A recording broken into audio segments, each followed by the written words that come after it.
इस बार 2025 के चुनाव बिना आतंकी तत्वों का संभव नहीं। हमें अपने उन सारे नेताओं को जरूर हम लड़ाना चाहेंगे जिसने गांधी मैदान में इतिहास रचा। आंखें भर आती है उनका ये जवाब सुनकर, लेकिन मुझे ये लगता है कि ये जो जुनून है उनका, ये जो प्यार है, उसको मेरे लिए ढो पाना। और रोज ईश्वर से सिर्फ यही प्रार्थना करता हूँ कि मुझे शक्ति दो, जो विश्वास, जो प्यार लोग हमारे ऊपर जता रहे हैं उसको कैरी आउट कर सकें। लेकिन ये सच है आईपी गुप्ता की मंत्री एमएलए एमपी बड़ा चीज़ नहीं है। उसके लिए सिर्फ एक ही है कि हमारे लाखों बच्चों का आरक्षण हमको ला के, बेगूसराय हमेशा क्रांतिकारी की धरती रही है, जिनकर की धरती है, और यही बेगूसराय की धरती है। बलिया में जो आंदोलन से क्रांति कर दिया है।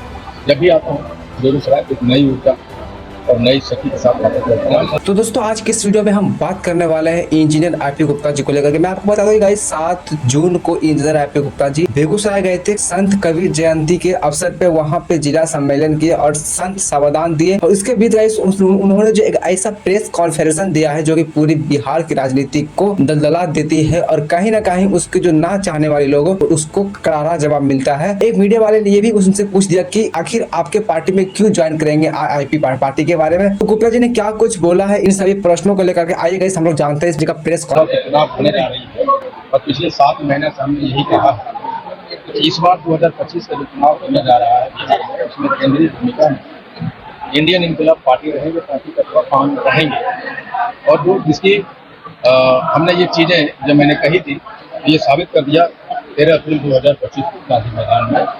इस बार 2025 के चुनाव बिना आतंकी तत्वों का संभव नहीं। मतलब बिहार में क्या लगता है कितनी सीटों पर आपके जाने नहीं, अभी तो मैं उतना सीट जरूर मांगूंगा, मैं मांग रहा हूँ जिससे कि हमारे लोग जीत सकते हैं और हमारे सारे जो वोट हैं हम ट्रांसफ़र करा सकें। अगर हम 5 सीट पे लड़ते हैं तो हमारे बहुत सारे ऐसे नेता हैं जो उनको टिकट मिलना चाहिए, तो उस एरिया का वोट ट्रांसफ़र कराने के लिए हमें अपने उन सारे नेताओं को जरूर हम लड़ाना चाहेंगे जिसने गांधी मैदान में इतिहास रचा। ये हम लोग मिल बैठ के तय कर रहे हैं कितना सीट पे हम लड़ेंगे या ना लड़ेंगे, कि दलों से बात हो रही है। जब आएगा कोई बात तो आपको बताएं। महिलाओं की कितनी भागीदारी 6 अक्टूबर से लेकर अभी तक महिलाओं की भागीदारी 60 to 40% रहा है, 50 to 60% रहा है। हाँ, और मैं चाहूँगा कि महिला की भागीदारी भी हो। हमारे 1 या 2 टिकट पे 100% हमारे दल महिला को जरूर देंगे। एजेंडा क्या मुख्य तौर पर आपका है? कुछ नहीं, हमारा आरक्षण हमें वापस दो, हमें सत्ता में हिस्सेदारी दो। 78 वर्ष से हमारे वोट लेते रहे और हमें टिकट तक नहीं दिए, हमें सत्ता में हिस्सेदारी दो और हमारा आरक्षण हमें वापस दो। बस यही तो मुद्दा है। तो बार बार एक सवाल उठ रहा है कि कहीं ना कहीं जो सदस्यता अभियान है उसमें तेजी नहीं आ रहा है। मेंबर तो ये जो बोल रहा है शायद उसकी वो उनकी आंखों पे एक चश्मा लगा हुआ है। बिहार में पहली पार्टी है इंडियन इनकलाब पार्टी, जिसमें कैनोपी लगता है 7:30 बजे, रात के 9 बजे तक लाइन लगा के सदस्य बन रहे हैं लोग। वो भी एक ऐसा पार्टी है जिसमें ये नज़ारा देखने को मिला। आप देखिए जमालपुर, बेगूसराय, मुंगेर, जमुई, कहीं भी रात 12 घंटे वो महिलाएं 80 वर्ष की, 75 वर्ष के आके लोग मेंबर बन रहे हैं। तो आज तक बिहार में कभी भी कहीं भी किसी पार्टी के लिए नहीं हुआ जो हमारी पार्टी के लिए हो रहा है। इसलिए ये कहना कि सदस्यता में तेजी नहीं, ये गलत है। हाँ, हमारे लोग चूँकि इनकलाबी हैं, उनको बहुत बड़े काम भी छोटा दिखता है, इसलिए बड़ा कोई भी काम बड़े से बड़े तरीके से करना चाह रहा है। इसलिए हमारी अपेक्षा के अनुसार वो नहीं।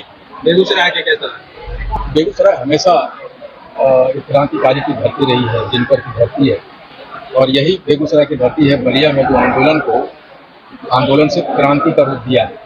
जब भी आता हूँ बेगूसराय एक नई ऊर्जा और नई शक्ति के साथ वापस लौटता हूँ। और ये पहली कबीर जयंती समारोह का जो पूरे बिहार में मनाने जा रहे हैं, और पहली बार इंडियन इनकलाब पार्टी का सम्मेलन भी था जिसकी शुरुआत बहुत शानदार हुई है। और ये एक बाकी जिलों पे एक दबाव जरूर बनाएगा कि हमारी जो जिला अध्यक्ष अन्य जिलों में है उनके लिए लगेगा, मजीद साबित होगा आज का ये सम्मेलन।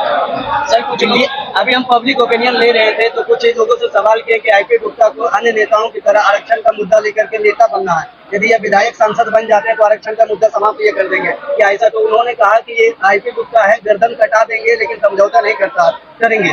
लेकिन पब्लिक के इस प्यार को आप किस तरीके से बरकरार रखेंगे सर? आंखें भर आती है उनका ये जवाब सुनकर, लेकिन मुझे ये लगता है कि ये जो जुनून है उनका, ये जो प्यार है, उसको मेरे लिए ढो पाना। और रोज ईश्वर से सिर्फ यही प्रार्थना करता हूँ कि मुझे शक्ति दो, जो विश्वास, जो प्यार लोग हमारे ऊपर जता रहे हैं उसको कैरी आउट कर सकें। लेकिन ये सच है आईपी गुप्ता की ये मंत्री एमएलए एमपी बड़ा चीज़ नहीं है। उसके लिए सिर्फ एक ही है कि हमारे लाखों बच्चों का आरक्षण उनको ला के दें, ताकि हर घर में दिया जले और हर घर में खुशियों का बरसात हो, और उसके लिए कोई समझौता हम करने वाले नहीं है। आखिर ये लोग इंडियन इनकलाब पार्टी क्यों ज्वाइन करें सर? इंडियन इनकलाब पार्टी हम बेसिकली एक मिशन के तहत, एक विजन के तहत आरक्षण की मांग को लेकर और तांती तत्वा को आरक्षण कैसे मिले उसकी मजबूती के लिए बनाया।